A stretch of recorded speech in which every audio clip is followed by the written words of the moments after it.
So, guys, welcome back to another week of the Improvement Season podcast with me, Pascal Flor. On the other end, it is, as always, Steve Hall. No one is ever going to replace him. And I'm actually very, very surprised that from this feedback we received from the last episode, I actually expected much more shit. Maybe there was something that we said or talked about that made the people not go dog shit crazy in the comment section. So very much appreciated. I very much appreciated also the people who then chimed in, giving actually constructive criticism and also shared their own personal experiences with that, but still considered perhaps a different approach in the future, right? Yeah, I saw the comment section. Well, I always see the comments come through. Most of them, they don't all, because I get emailed, but all of them don't come in. Like you said, I don't think I really saw, nothing kind of came out where it was just like, you guys are idiots or something like this. So it's nice, like even if people are wanting to do deadlifts or a certain exercise, like they're just like, for me, this is why I'd like to do it, blah, blah, blah. Like it's lovely having that sort of thinking and kind of rational thinking more so than just a kind of emotional response, because it's a lift I love. That was very well put. Like, and this is also something that we mentioned last week. Emotions in that instance, they don't really matter that much, right? When we are talking about pure facts. If it's then still a personal preference of yours, or if you have to admit to yourself, like, fuck, I love this exercise, whatever it is. It doesn't need to be deadlift specifically, but I fucking love that exercise. And I know that perhaps from a stimulus to fatigue ratio, it isn't the best, but I still want to continue doing so because I fucking love it and I'm a little bit biased. I have my pre-notions when it comes to that. That is totally cool, right? Because that is then admitting that you have like a certain emotional attachment to a specific lift. Whether it's a good thing or not, that is out of the question then. But it's just like, this allows you to then have a little bit more open-minded discussions if you know where you're standing. If you're not very much aware of that, I think this can then lead to these kind of very, very narrow-minded discussions where it's like, no, I need to defend my position, even though that I don't really know my position that well. And also, I don't really know my rationale behind the things that I'm doing. But yeah, I very much, so everyone who's listening now, and normally that we are always throwing it towards the end when perhaps some of the people have tuned out already. I very much appreciated the last episode in the way that people reacted. Even the people that aren't really on board with what I'm saying, what we are saying or so. It was never like in that witch hunt style. And thank you very much, guys, because I just want to point out one thing. We are humans as well. We have certain feelings when someone is, I don't know, giving us shit.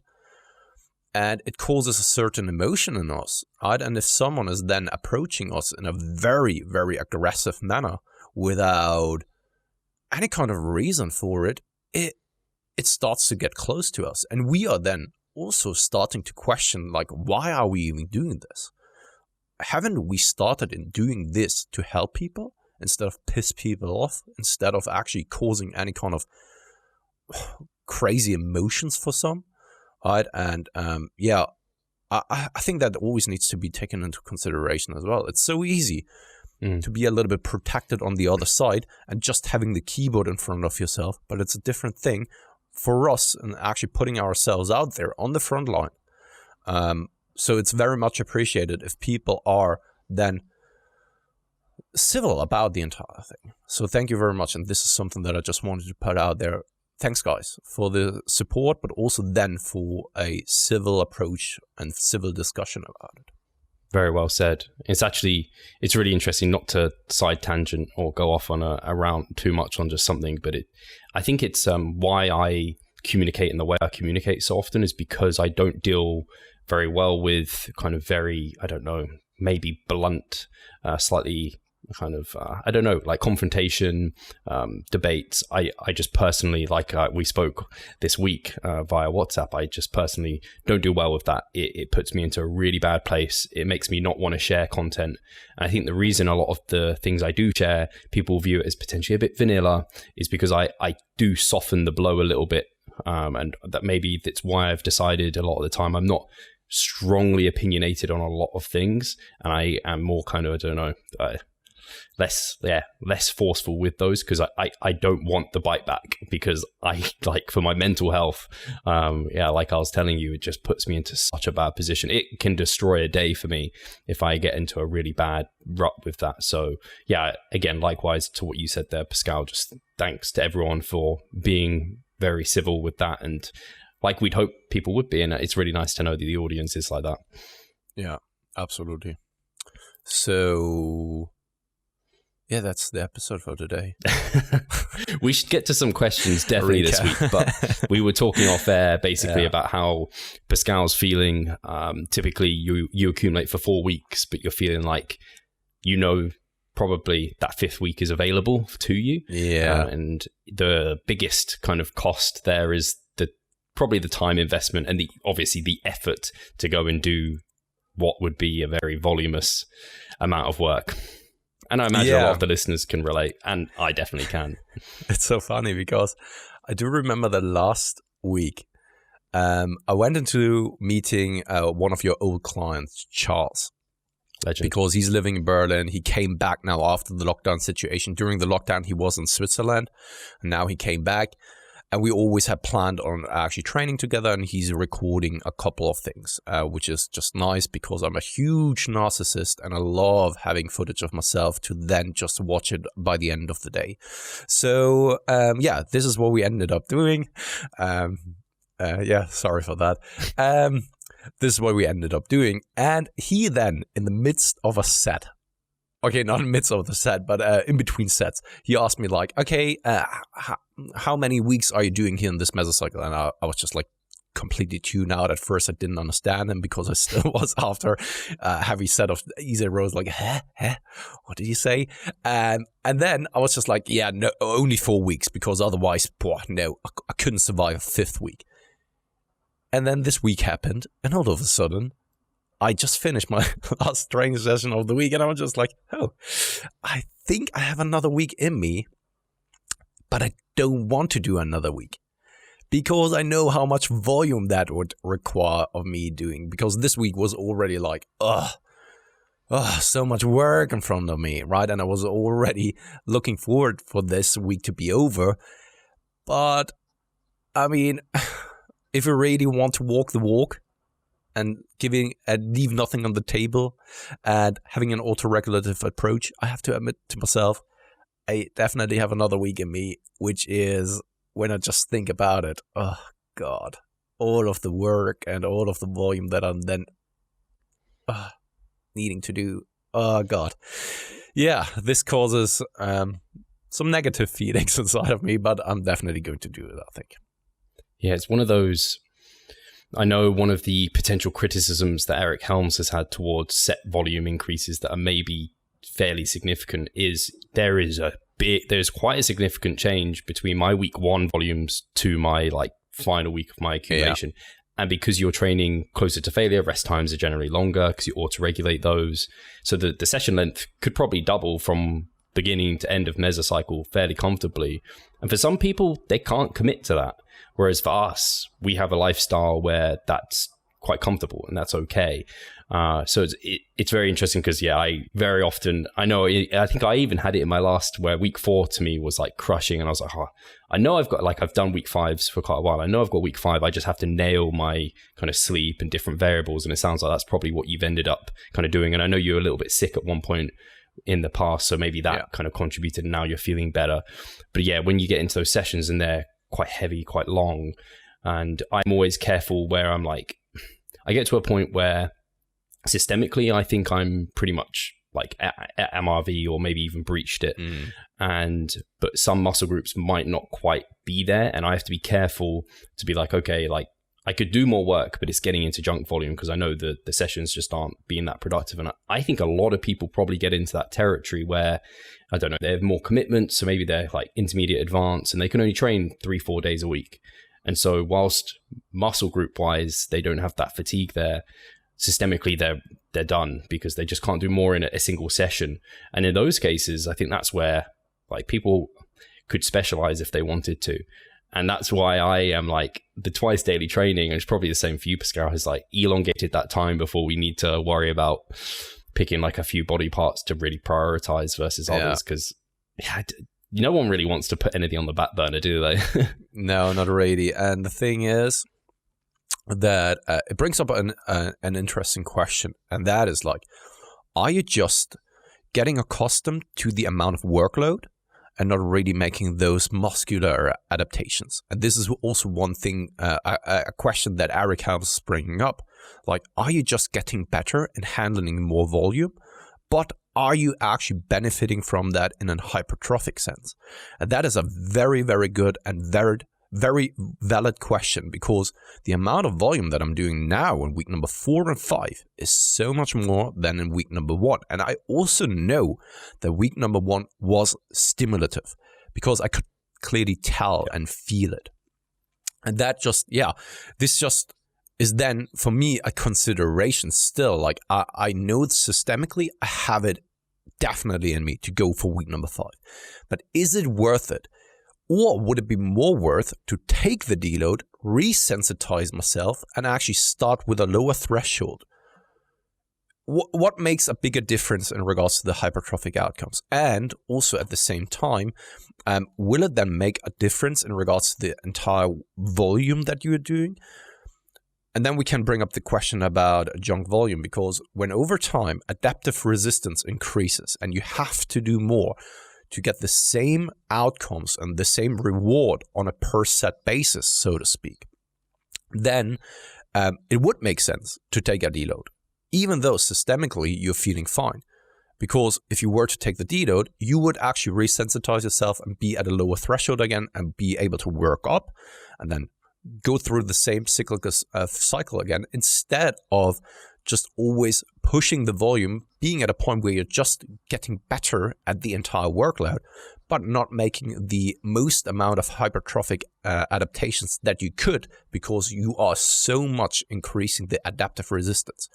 Very, very interesting question. And I couldn't give you a clear answer of what is the right thing to do. I couldn't. It's similar to like how many mesocycles worth of hypertrophy training can you do until you are just like, you're working hard, but you're not really getting anything. Like your muscle gain efficiency is just decreased massively. Like, I don't know, you've got loads of diet fatigue and now you're dieting really hard, but you're not really losing any weight. So it's better to like take an extended maintenance or kind of refresh, kind of energize again. Similar to, I know a lot of people aren't into taking deloads even, or like active recovery or maintenance periods. It's like, what, are you working really hard to get really little payback? Could you not just pull back and go forward again? And I know, I haven't read it, but I know I've heard people talk about kind of James Krieger, and he's kind of reported on a lot of research where kind of people have trained and they've taken these intermittent weeks off and it has no detriment to their overall gains. Yeah. It's like, well, and it's the similar kind of idea that Cody Horns talked about on the podcast, where it's like, could we do it in a way where there's no detriment to gains? Could we do it in a way where so there's an actual benefit to gains by taking time off? Yeah. So that's, in our experience, I think we can suggest that we've certainly seen that. But yeah, I can feel you for that 5th week, because those sessions, they just become mentally demanding in so many different ways, because not only is it you're taking everything pretty much to failure or 1 RER or thereabouts, you don't always know necessarily on a big compound lift where you don't want to risk it. And you also are doing multiple sets. But something I will do is, even if I feel like I could do another set, I question myself, like, is that additional set going to bring me more disruption and kind of pump, or is it going to be kind of, am I going to see less of that potentially? And I find those to be helpful because they kind of hold me back a little bit. Because sometimes I'm like, I've already got the gnarliest kind of pump and I feel fantastic. Is one more going to help aid that, or is it just going to be extra work for the sake of extra work? And also what you can ask yourself is always this, that even though that you're systemically fine and you know that your technique is good, sometimes you're approaching a week number 4 or 5 and it takes longer for you to actually create a pump, or you're just chasing the pump and it never comes. I know that the pump isn't just a sole indicator of if something is working or not. However, it's a very, very good indicator to just get a kind of an acute biofeedback of whether you are feeling it where you're supposed to be feeling it. And if in week number 1 and week number 2, you had a great pump from an exercise, and all of a sudden in week 3 or 4, it's not present anymore, something may be off, right? And I wouldn't blame the repeated bout effect on it, because the repeated bout effect, in my understanding, has some kind of a different outcome in that approach. It's more like of a metabolic disruption. So with that being said, for me, it suits my schedule though also quite nicely, because next week, if I were to deload then, it would also mean that in the week to follow, when it's my birthday week and also Tony's birthday week, and we are planning to go on a short trip, I would have to squeeze in my first week of training. So this, of course, plays into my decision of next week taking a week number 5, because systemically I know it's in me. Is it like from a local fatigue, local muscular fatigue in me? I will figure that out along the way. Whether I'm actually having a hard time with chasing the pumps, whether I have a hard time with the mind-muscle connection or so, I will actually get to that in the midst of the week. But it just fits my schedule quite nicely, because then after week number 5, I can truly take the deload when my birthday is, Tony's birthday is, when we are taking that short trip, and then the training doesn't really get in the way or so. Yeah, it's funny, especially the approach that we take. I find deload weeks, I partly look forward to them because I feel so just tired and like slow, and I can just feel that I just need the break. But also from a working perspective or a lifestyle perspective, it just gives me more opportunity to do more things. So like, I always look forward to a deload week. So I'm like, now I can get on with like, I want to do a presentation for the member site this week. I'm going to like make sure I get a really quality vlog out. Like I can get ahead with these things, and I really enjoy, or like typically I try and book in as many podcasts as I can this week. I don't always do the best job at that. I do have one tonight, thankfully. But it's nice to just like have that time freedom. And then also I know I just because I'm deloaded this week, I felt terrible like on Monday, but by today I feel so much better. I'm like, oh, this is what it feels like to be human. I just thought like my sleep was awful and things, and the quality probably wasn't there. Finally feeling human again and not just robotic. And then you're just asking yourself like, am I a true human or am I just a machine? Am I living in the Matrix or not? Weirdly, which can be disproven though, that we are not living in a matrix. But anyway, digressing here. How can we even prove that we're not in the matrix? How do they do that? I would have to look it up one more time to actually give you a proper explanation of that one. I love that. Like, just Google, am I living in the matrix? Of course, the matrix will tell you you're not living in the matrix. That's true. That's true. What was I going to say? And weirdly, because I know a symptom of overreaching is poor hunger and less appetite. I was telling you for the last couple of weeks, particularly, my appetite was quite high, completely dropped off to the mid of this week. I'm like, I was like, because towards the end of a deload, we typically go down to maintenance. And I was like, I don't really want to go to the maintenance, but I am, because actually my appetite's come down. I feel pretty How's fine. It going, by the way, with your gaining phase, where you're sitting at the moment? So I need to, what I do in a gaining phase, I often just take photos of the scale every day, and I don't put it into the spreadsheet maybe until a few weeks. And then I'm like, I have my eye on the ball. So I want it to come up. So my weight did spike up to 186 pounds a little quicker than I had intended. So then I was like, okay, I'll just hold. Because I expected my weight would just maintain for a couple of weeks. So I think I've been sitting around 186, 187 pounds for the last 3 weeks. So after this, kind of coming into the next mass phase, if it doesn't begin to creep up in that first week, I'll increase calories. But at the moment, I haven't had to increase from 3,700. That's been holding me gaining very at a decent pace. So yeah, I'm 7 pounds up from when I started. But I was a bit weird because I ended the cut, went through like a mass maintenance and then maintained, and then I've been through 2 mass phases. So it's been quite a long time since I was 180 to here. But it's crazy how time flies by, right? Because it feels now like a lifetime already once again, ever since we did our cutting phase. Fast, efficient fat loss. Does that sound like music to your ears? The mini cut movement might just be for you. Mini cuts are like robbing the fat bank. You want to get in and out with as much fat as possible. In a short period of time, you could easily look to lose 6 to 12 pounds of fat.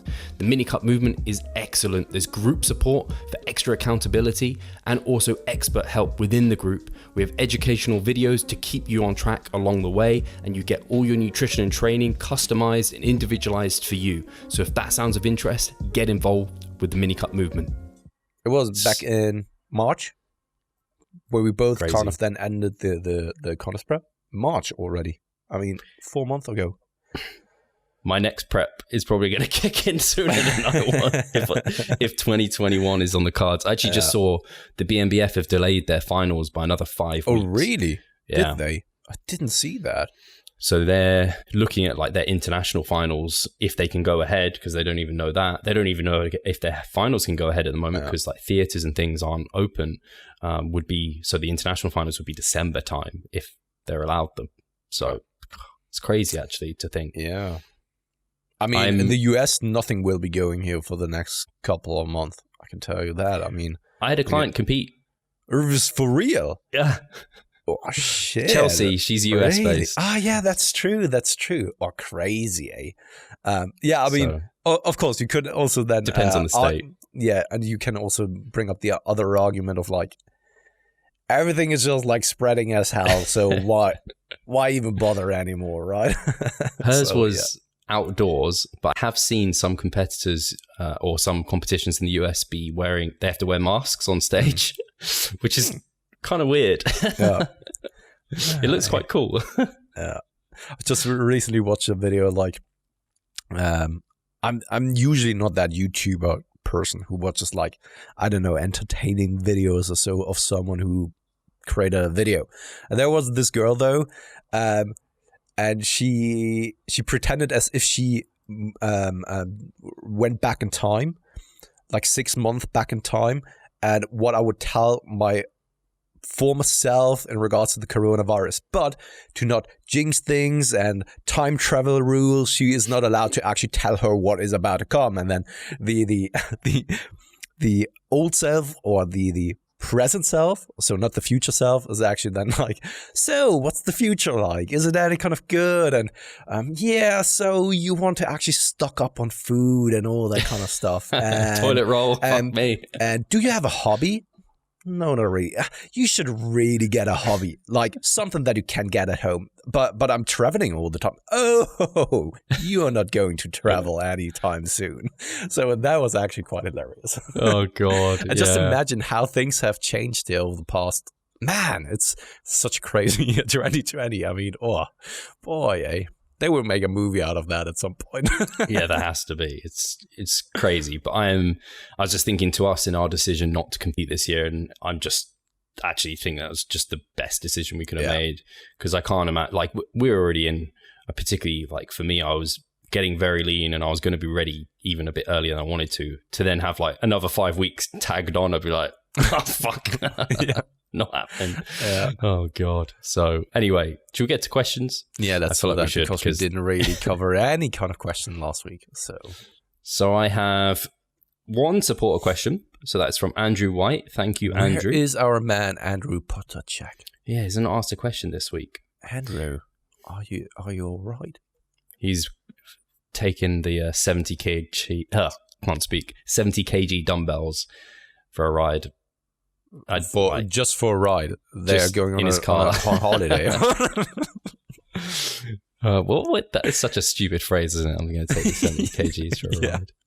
Yeah, so benching those, which is just absurd. Just rented a cabrio, and then we are going on a ride, looking at the sunset at some point, and then putting up some candle dinner, and then we will see what the evening will hold in store for us.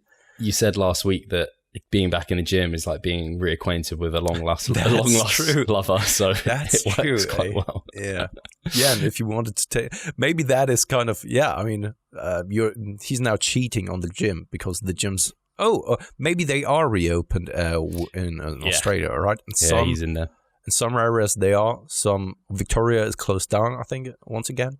But yeah, maybe he cheated with the dumbbells, and he never turns back. Never turns back. I just quickly on that point, I hate the fact that the gyms and everything could open and then close again. Like, in winter there could be a second wave, and I'm just like, I hope I have a bit more garage gym equipment by then. That would be good. Oh man, I know. And just today in the radio, they actually then said like, so every virologist says like every pandemic has a second or third wave.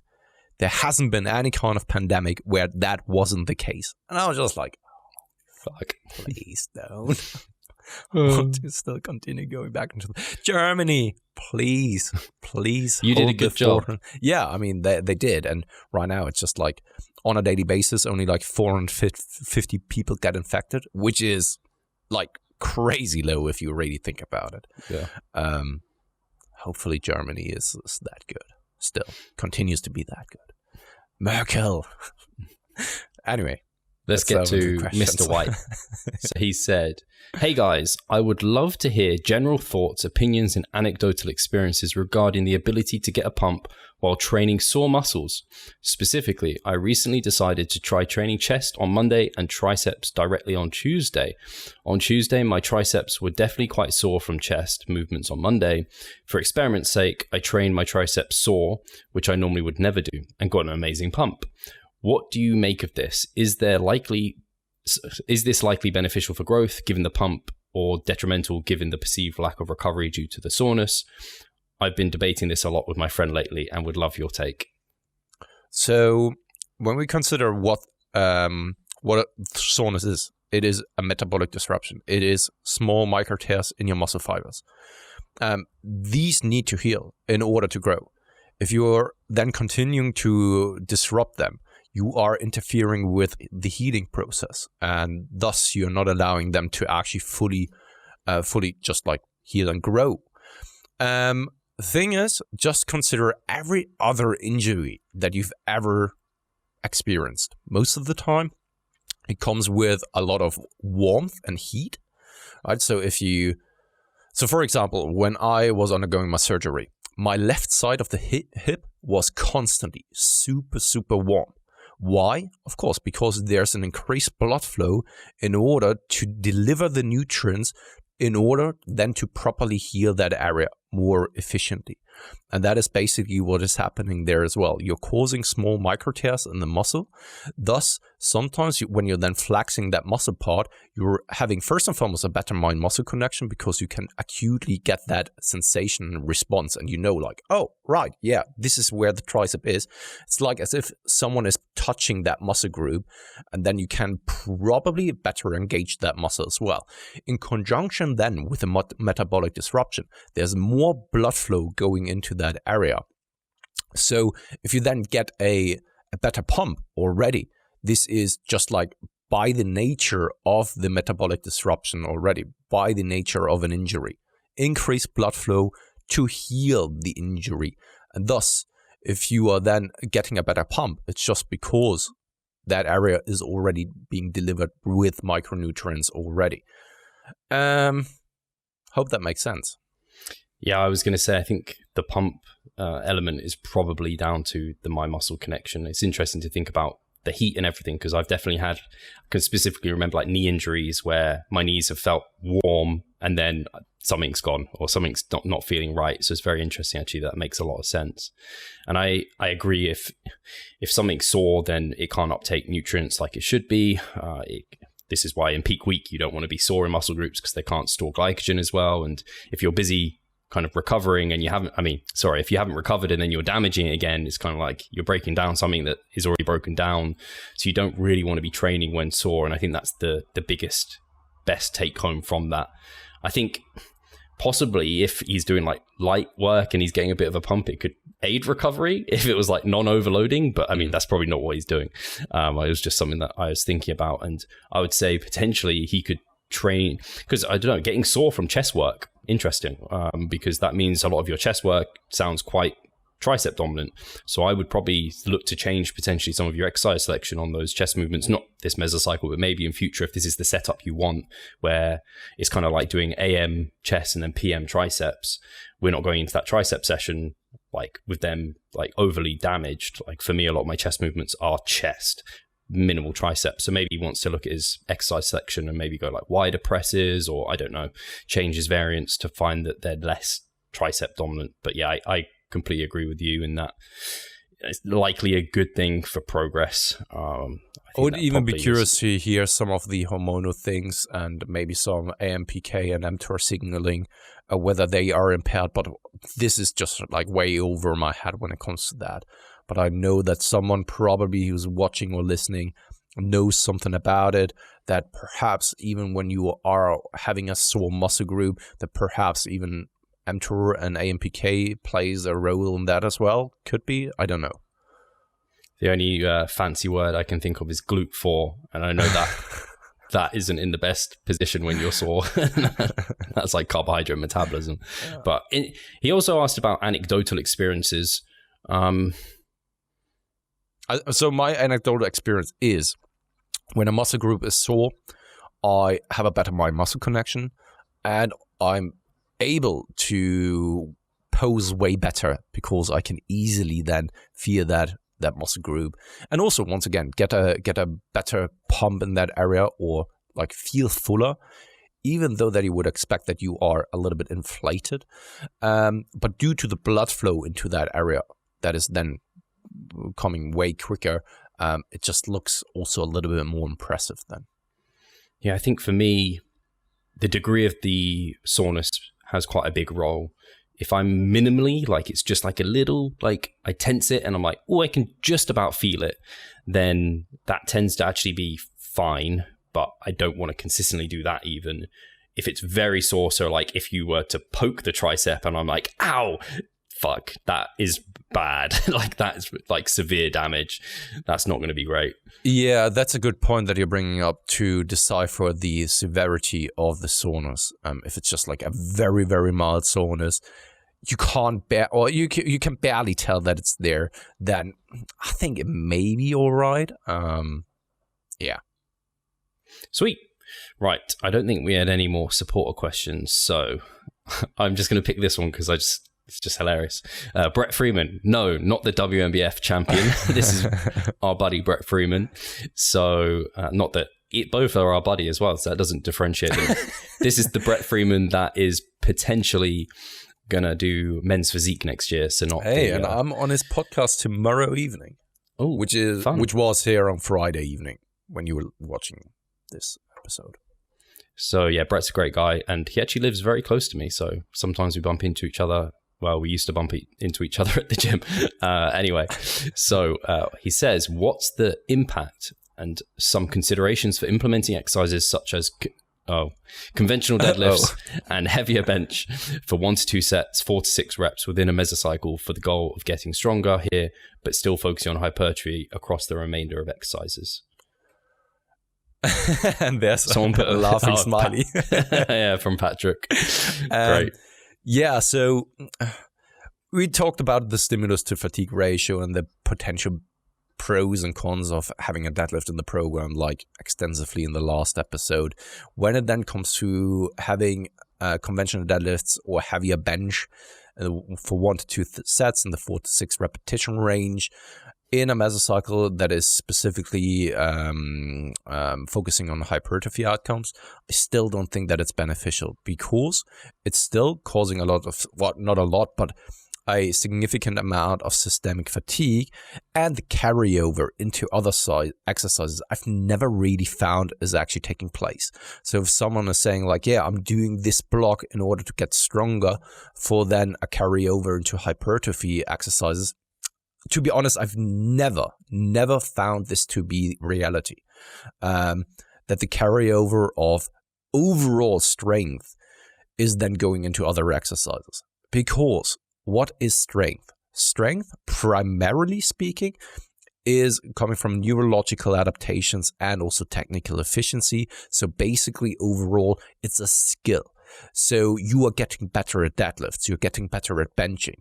If you do something that is very similar to that movement pattern, yes, it probably may carry over just a little bit. But I think it doesn't really carry over to other aspects that significantly. I would assume, though, if you're getting stronger in a higher repetition range with a specific exercise, so let's just say, just for the sake of randomness, dips, and you're doing 10 repetitions for 20 kilograms hanging down your legs. I just wanted to actually say something that would have turned out to be inappropriate. Then, and you do it now, and in just like 1 or 2 years, you now all of a sudden do 30 kilograms for 14 reps. I think you got stronger. But I also do think that it was because you actually got bigger and grew more muscle mass, and thus you were able to recruit more motor units, more muscle fibers into each and every single repetition. This is also where this notion and thought is coming from in strength equals more hypertrophy and vice versa. But I think that it's more like an automated process because they are mutual to another.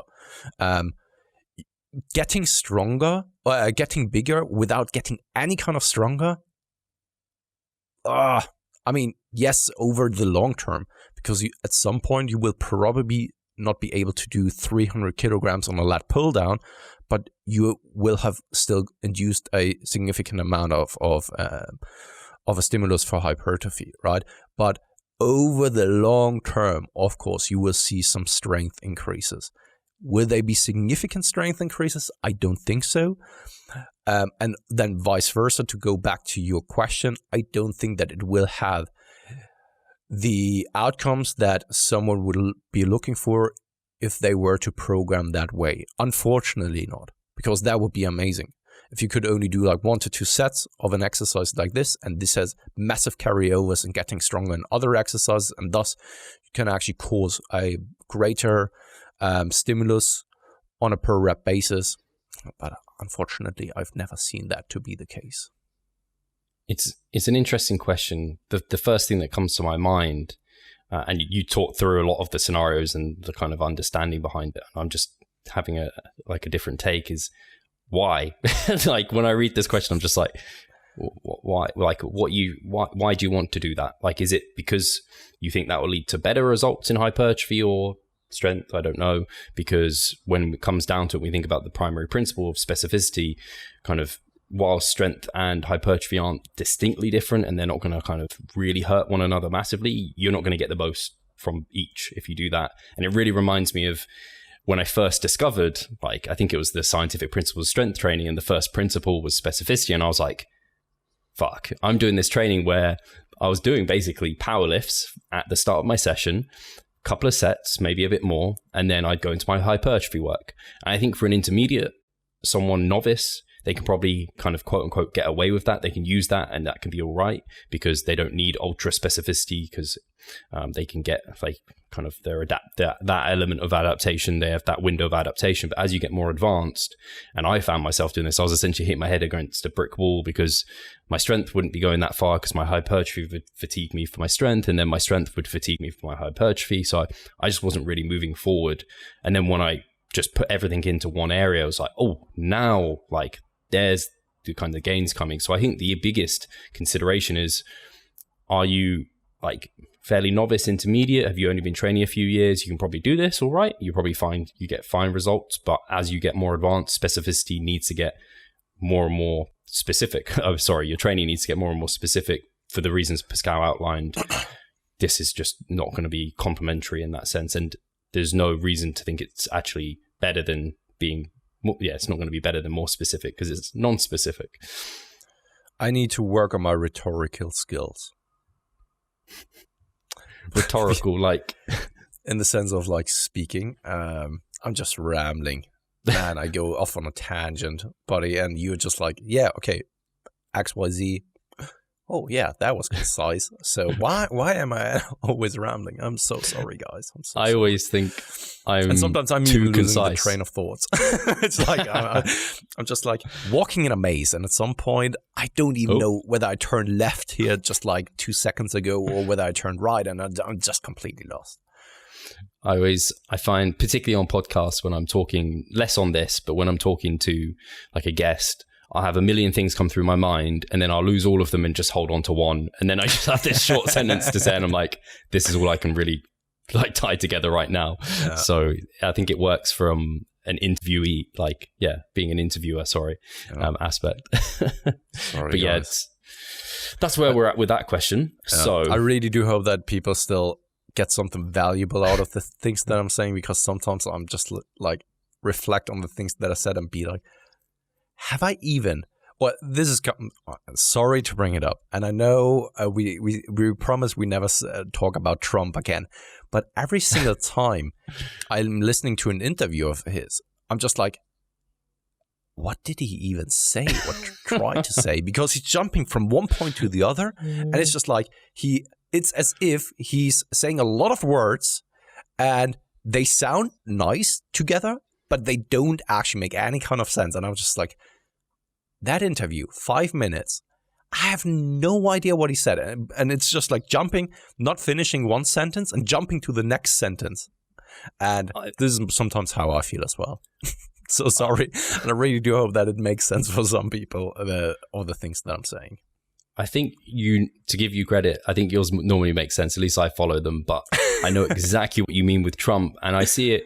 Sometimes I'll listen to some guests on a podcast, or potentially even sometimes have people on here, sometimes, very rarely, that ever happens, where I'm listening and I'm just like, you said a lot of things that sound incredibly intelligent and like some big words, but I'm just like, either I'm an idiot or you're speaking something that just doesn't make any true sense to me. I've had that. And I think that speaks to the person's ability to distill like the information. And if they can't say it in a way that like someone relatively intelligent can understand, then there's a problem with what they're saying. I need to work on my rhetorical skills to be able to actually then deliver the information in a very concise and informative manner. Guys, I will do that at some point. Credit to you for it being not your prime language either. That's true. This is always a good excuse I can fall back to. I got hit by a van. I have some brain issues, so I have that excuse. This isn't the Revive Stronger Improvement Season podcast anymore. This is just like, I don't know, two idiots, guys. Two idiots, exactly. So I'm going to go from Harry's client. Oh, I can't pronounce your last name, Michael. How would you say Kutsikos? Kutsikos. Is he Greek? Something like that? I would assume that he is, yeah. It's a pretty cool last name. So anyway, Michael, so how sore or rickety wrecked do you get in an overreaching week when aiming for 0 to 1 RAR? Context. Personally, that sore I would not be able to do another week. But commonly hear of folk who extend mesos by 1 to 2 weeks. Yeah. So it's funny because most of the time I actually experience more soreness in week number 1 and 2 than in the last weeks of my mesocycle. And I very, very have to push it in order to get sore. I would also we've formerly talked about the repeated bout effect. Blame the repeated bout effect due to that, because the repeated bout effect is very, very efficient when it comes to actually the adaptations. And I would assume that everyone has experienced that in the past, where they were running. I don't know why you would ever go out on a run, but sometimes people do that. Yes, I know. It's shocking. And whenever you then run for the first time in a very long time, next day, holy shit, your legs are crippled. And I know you've just done it just a while ago, right, Steve? You're crippled for days.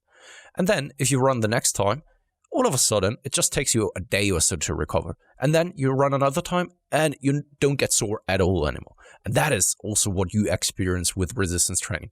Week number 1, week number 2, you come out of the deload, and when you really appropriately deloaded, so took it very, very lightly, you come in, And you can do minimum work with quite a significant outcome in regards to the soreness.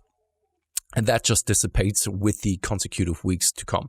So it's not uncommon to see or do double the amount of work in regards to week number 4 or 5 in comparison to week number 1 and don't really experience any kind of soreness. However, when we are referring to soreness, most of the time people are thinking of muscles feeling kind of burning the entire time. It's hard to walk.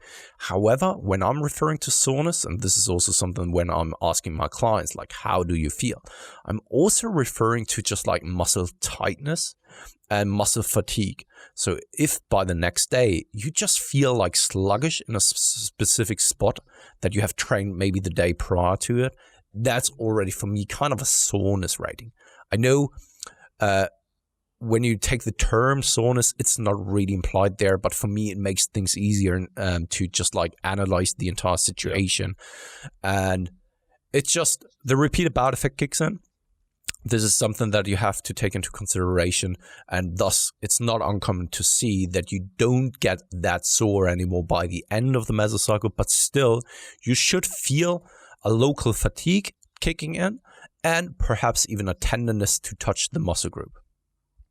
Yeah, I'd say very, very similar, particularly if I introduce like a new exercise, like you said, if it's novel, I kind of get sometimes more soreness than I intend to in that first week, but the repeated bout effect kicks in very quickly. And then if I've continued with exercises for multiple mesocycles, I'll less so get that soreness and I'll more so get that heavy fatigue feeling. And I think I was describing it to you with my kind of quads this kind of few months with like squats and this like the what they called belt squats.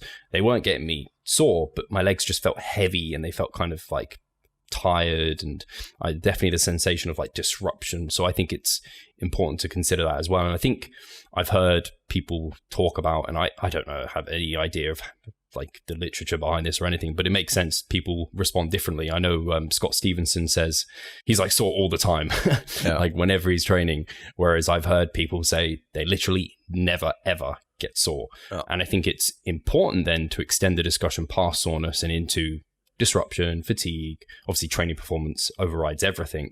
So yeah, I think it's a case of in that final week, I'm not necessarily that much different from other weeks, but just an overall systemic feeling of I can't give anything more. Yeah. I'm done. Like I've juiced out every little piece of juice. Yeah. Squeezed out every little drop. Yeah. Hey, Pascal here. I just wanted to take a moment to talk about our membership site. Inside, you'll find a thriving forum, an extensive exercise library, courses, presentations, and research reviews. All I need you to do is hit the link in the description below and sign up. See you there. No, absolutely agree. And I wanted to say something, but the juice threw me off. Right. So another question. Let's go to Felipe Ferraria. Oh, yeah. Ferraria? Not sure if this is the right question for the podcast. Okay. What's the story of your worst, most frustrating athlete you've ever coached? How do you handle those situations? Well, it's a fine question, actually. Yeah, absolutely. So for me personally, it's the athlete, or not a specific client, but it's the athlete who actually I've never worked with. If you get what I mean. So just to elaborate a little bit, because I know it sounds confusing, like, hell, you never worked with? So if someone is signing up, all right, I expect us to build a rapport and to work together, hopefully a long period of time, because in my understanding, in my opinion, the longer you work together, the better of results you can accomplish together. And a prime example, I can always bring it up, and I give huge props to him, and I respect him very, very much, is Z, my man. If you want to check him out, it's Enhanced over on Instagram. It's that tattooed Portuguese Jack guy that I'm always like resharing stories. And I'm working together with him since like summertime 2017, and he has completely changed his physique. But this was only possible over years now of working together and analyzing mesocycles after mesocycles, experimenting here and there, having a back and forth, and just working as a team in general. And so many people are just like, yeah, I want the quick fix and quick outcome. And they think that after 3 months, they learned a lot. Or in a very, not even shorter period of time, that they learned a lot and took a lot from the coaching in just a very short time. And in reality, they didn't. Because 3 months is nothing. 3 months isn't even enough to actually build a solid assessment for the coach about that individual. 3 months is not even 3 mesocycles. So how in the hell should you be able to help that individual in such a short period of time? Impossible. But it's still sometimes happening, and I can absolutely understand if people then don't have the financial freedom of affording more than 3 months, for example. And that is absolutely all right. And I'm not referring to that individual. I'm also referring to that individual who signs up and never checks in. Or that individual who drops out after 2 weeks or 3 weeks because all of a sudden it's not for them, they decide. Or they look at the program and be like, they have a pre-notion already. They have made up their mind that this can't be good for me. Right? And then they drop out. These are the most frustrating athletes. And I'm more than willing to talk openly about it. Because in all honesty, I don't want to work with these type of clients. Because I rather don't take the money than actually going through this stressful phase and just putting it upon myself, the burden of actually feeling that way. I got into the industry to work with people and to help people extensively. I had a fine job before that. I could have made a tremendous career. A post artist, like in the retouching field, if he's self-employed or is working for the biggest companies out there, man, believe me, you can make a shit ton of money. So if it was only about the money, man, I could also go, or we could even go out there and be like, yeah, let's take on as many clients as we could, and then just like give them generic plans, and then make a shit ton of money and just leave at some point because we just burned a lot of people. No, I got into the industry to help people, to work with people. And if then someone is signing up and after just like 1 week, 2 weeks, or 3 weeks, they decide that it's not for them, that they know better what's good for them, even though that they didn't see the results in the past, it just like baffles me all the time. And these are the most frustrating athletes. And to be honest, most of the time, you can't really call them athletes. Because athletes, they have a different mindset. Not a short-term gratification mindset. And also not the ones who are expecting like, I don't know what they are expecting. Something else. Athletes can actually be a little bit more objective about the situation and also know, okay, I'm willing to put in the work and effort. And I know that the results won't just come without me doing something for that. I have to put in the work and effort. And it's also most often easier if I put in the work and effort in regards to the physical thing or side of things, and then I'll have someone by my side who guides me and leads me through the way. Yeah, I think that is ultimately the best answer I could even possibly hope to give. And I think very well said is, I think I know you're exactly the same, Pascal, that I never, if someone is quote unquote difficult or they take a lot of my time because they have lots of questions or they're trying to understand something, so long as they're trying, or even a client who isn't particularly great at ticking all the boxes, or sometimes they miss some training sessions here or there, I don't mind. If they're trying, that's all I care about. So long as we're together working, it doesn't, like they to me are like, they're not a bad client. Like I've had clients, you probably had it, where they check in and they're like, oh no, I'm the most terrible client. And I'm like, yeah, trust me, you ain't the most terrible client. Yeah. You're great. Like you're doing fine. And like, as long as you're happy moving forward and you're doing what I need on your end in terms of checking in, reporting to me, explaining why things have happened, awesome. But too often I feel like people sign up to something and then don't give it their all. They don't understand there's work on their end and things for them to commit to and do. And that's when it's like, for us, it's like, well, the saying is, without data, we're blind. Without, like, we can't do anything as a coach without that relationship and that check-in and things like this. So you said it better than I ever could. Those are the most frustrating, unfortunately. Yeah. And the thing is that people have to understand that if you are in a position where you accept or you realize for yourself, okay, I will probably benefit of having a coach by my side. And you really commit to that idea. You thought about it, not just like one evening, but for a longer period of time. What that means, what it would mean for you in regards to what you have to put in, what you have to commit to. Because the coach, they can't put the spoon in their own mouth and all of a sudden the calories count for you. They can't do the repetition and you get the rewards. That's not how it works or happens, right? Of course, it is kind of a mutual relationship where both parties have to do a certain job effort in order to get to a certain desired outcome.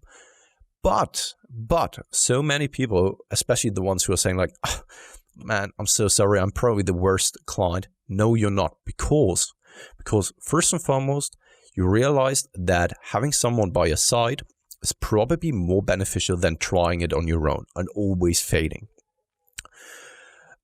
So you admitted to yourself then that the ego has no place here. So get the help, because when has having a mentor ever been a bad idea? Never. And second of all, if you're then approaching someone to help you, that person never expects you to be perfect already. Because if you're perfect already, then you wouldn't need that person. Right? So with you already approaching the coach, you are already one step or miles ahead of other people.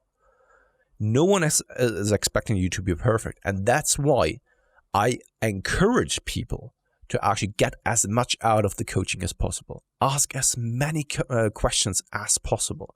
If you're curious, now is the time. Now is the time. Right?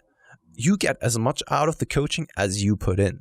And I think that so many people are not aware of that, unfortunately. And yeah, once again, just to sum it up, the worst clients are the one that you don't work with. And work in that instance can have many different meanings, but overall is that you never work together as a team. And this never occurs. And I can wholeheartedly say the athletes in my roster who have seen the biggest change and the most amount of progress, and most of the times, the people who are susceptible in listening what I have to say, willing to give things a try, because if you're convinced that the way you do things already is the right one, why aren't you already further ahead and where you want to be? There's a reason for why you haven't progressed the way you did in the past, right? So if you then get a coach and you still stick with your mentality and mindset, you're not ready to have a coach, right? You should be willing to then listen, go out there, apply it, practically speaking. And also, last but not least, the ones who have seen the biggest transformation and progress were most of the time the ones who have been with me the longest. I agree. Wholeheartedly agree. I feel like I don't have much to add apart from to the second part of the question in terms of how do you handle those situations. I think better than asking how we handle them, because there's actually not a lot we can do when the person isn't coming back to us. More so our coaching model in terms of we make sure people we have several steps we hope people have gone through before they apply, so they understand what they're getting into, they understand what we're about, they know who we are. We have a consultation, we actually charge for that consultation as well, so we know that it's like a priority for them, and then we essentially screen them in the consultation. But if they've got that far, typically they're going to be susceptible and in a good position for coaching. And if they have like concerns or questions during that consultation process, hopefully that normally washes them out. Some people still get through after that.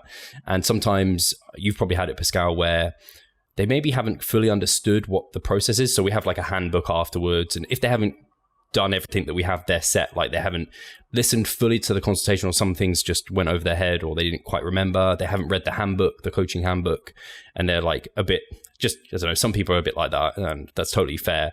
Definitely give them a few weeks where it's a bit like, oh, I understand this is all new, like this is how it works. And after a few weeks of encouragement, being like, this is when you check in, and like you help them out, hopefully it becomes a habit, a routine for them, they understand, then the ball starts rolling. And then after that, sometimes I have clients where I have to encourage them to tell me more, not just take me through the spreadsheet, but those sort of things can be developed over time. And this is the person, I can see that they're trying. Like, I know they're trying. If the person is just like, I don't know, they're not really ever reporting, they're really late coming back to your emails, this is like, it's not going to be a fruitful relationship, because like neither side feels like they're getting what they wanted out of it, because they can't get what they wanted out of it because they're not giving what we need to give them anything. And like you said brilliantly, is they get what they put in, and it's like any relationship. So very well said.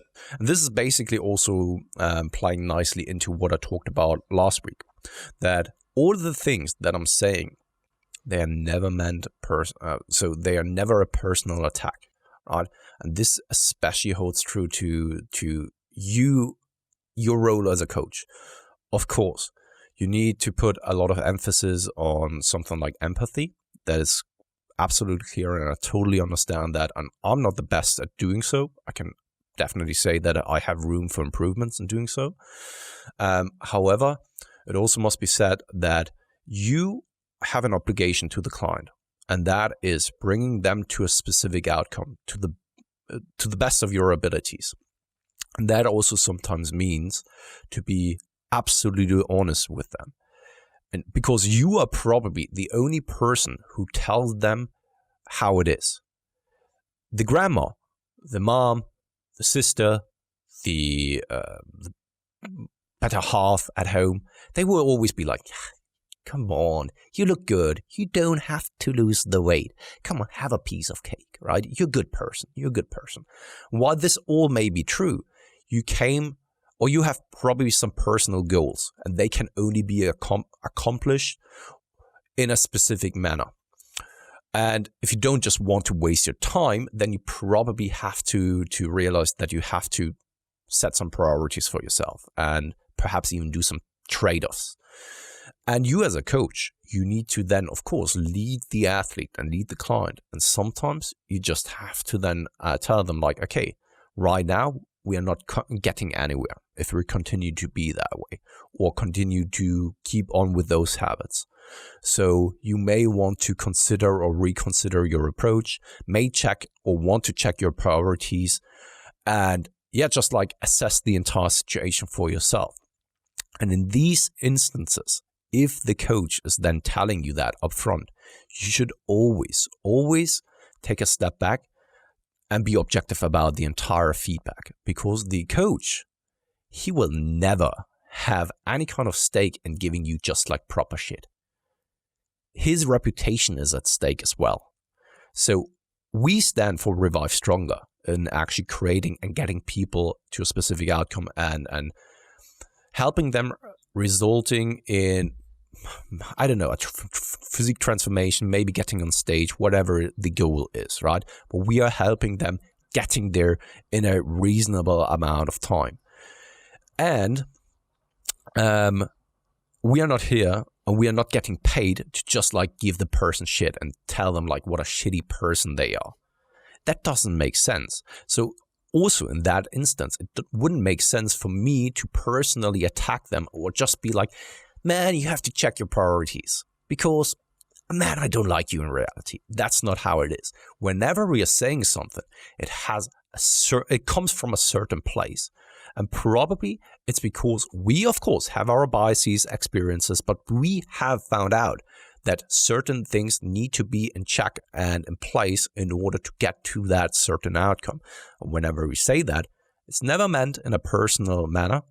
And thus, I always wish for my clients to never take it as such. Because when you really think about it, I have no interest in not seeing any kind of results in my clients, because this is also my reputation, and I have a more thriving business where my clients are happy and actually are seeing the results. And thus, whenever I'm saying something, the client should always take into consideration that I have their best interest in mind. I know, a very long story, but I just had the feeling that I needed to actually expand on that to make it clear why sometimes a coach will say the things that he's saying. It's not just to give you shit, but because he has a business, he wants the business to be as successful as possible. And in order to be as successful as possible, he needs to help you in the best way possible as well. And I think the last comment there in terms of having your client's best interests at heart, that's what we're all about, like client-centered coaching. And it's just to put what you said to an example, just very quickly, had a client check in today and he was just randomly talking through his kind of week, and he is like less down the line, I guess more gen pop, if we're going to call it that. He's not tracking macros. We have him kind of ticking some habits, and he just kind of quickly said, so yeah, it depends how many beers I have every day, and then blah, blah, blah. And I was like, did he say? So I just caught up with him. I was like, so in his check-in, I was just like, do you drink beer every day? How much are you having? Because I just want to tell you, like, these are the trade-offs of that. I'm not saying you can't drink beer. It can be in the program, but be aware that if you are doing that, this is happening. You may want to reconsider having it or having as much as you are. I'm never going to tell them what to do. In a contest prep, it might be a bit more like, you probably shouldn't fucking do that. I still won't tell them they can't do that, because you can't at the end of the day. No. We don't have that power, and that isn't the role of a coach. Like you always say, coach is guiding. It isn't we're not a dictator. We're just someone there to help guide. No, absolutely. And I could come up with so many other examples as well, where it's exactly the same thing, the same sub message of like, okay, wouldn't recommend that because X, Y, Z. Of course, you're an adult. You can go out there and you can do whatever the fuck you want to do. So one of my athletes, he needs to drop off due to financial reasons, and he wants to cut, right? And right now, it's not the best time, just to put it in a short perspective here. And he always came back to that idea, I want to cut now. And I always needed to remind him, like, about the entire bigger picture. Do you think that's a good idea? Really sit down, really think about where I'm coming from with this, right? And because he's now dropping off, it makes things even easier, because I said, like, mate, you are gone in just like a month from now. So whatever I'm saying now, you can give two fucks about it, or you can actually take it as a recommendation, as a suggestion, because you have nothing to lose, really, right? And for me personally, why would I now tell you something that is not good for you, right? You're now leaving. And once again, I also said here, you're leaving. You can do whatever the fuck you want. Absolutely. Absolutely. But think about it that way. You've been my client, and you will continue being my client at heart. I know it sounds cheesy, but I still continue to care about you, because I don't want you to go out there and just like become, I don't know, obese and need to inject all of the insulin in the world. Don't want it to happen. So in that case, it's always something that you brought up. You can only give recommendations, only can give suggestions. In the end, it's always the decision of a client. But because you're working as a team, it always needs to be looked at it from that perspective as well. When a coach tells you something, and that goes out to every coach now, but also to every client, when a coach tells you something or says something, it probably doesn't come from a bad place. And if it doesn't, leave that coach. Fucking shit. And I think we should call it a day, shouldn't we? Yeah, we should. Otherwise, we'll keep talking about this. Yeah. So yeah, thank you guys for listening and tuning in. Really appreciate it.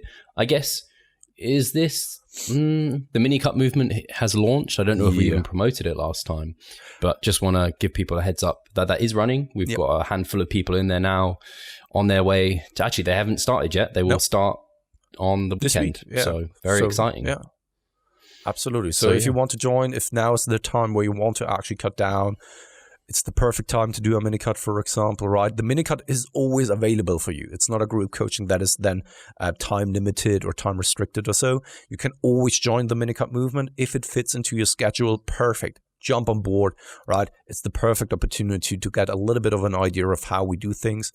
It's of course not direct coaching from us, but we are leading you throughout the mini cut. We are delivering you with information along the way, and then you have the automatically adjusting spreadsheet that helps you as well, and then you will come out successfully by the end of the mini cut. And I will put my hand into the fire for this one, because I'm so confident about it. And we have the Facebook group, so if there are questions, concerns, dilemmas, you have all the coaches in there answering you. So Absolutely. yeah, you can't fail, guys. So yeah, if you want to shed some fat, jump on board. It'll be good to have you. And I guess we'll call it there. Yep, absolutely. Cheers, guys. Cheers, guys.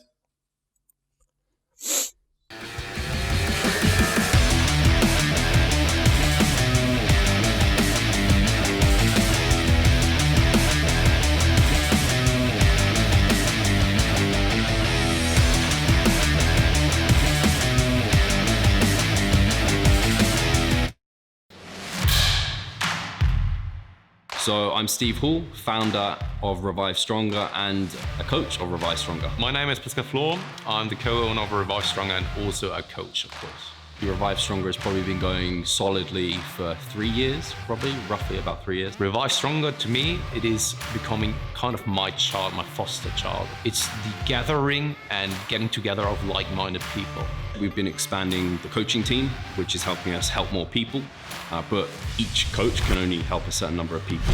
Right now, it's all over the place. We have YouTube, we have Facebook, we have Instagram, but there isn't that community aspect behind that. And so the next step for us is developing a membership site. So basically, we want to create a family and a community that is then benefiting from another. A really cool community for people within our little niche is going to be a website. They will get early access to our podcast. You can access us, ask us questions. The community aspect, we have a forum there. You can ask questions, but also you can log your journey. There's also going to be courses on there. Courses, presentations on different topics. Discount of past seminar footage. We will log our journey as well. We'll start vlogging. We're going to have documentaries. Our entire athletic journey. Furthermore, they get access to an exercise video library. The exercises that we love for hypertrophy and maximizing hypertrophy, we're going to go through those in depth, telling you how to execute them. We kept them concise and also mobile friendly so that you can watch them in between your sets. I'm super excited to grow this community. The amount of value that we're going to be delivering is huge, and I'd love you to be part of it. You will get so much out of that. I'll see you inside.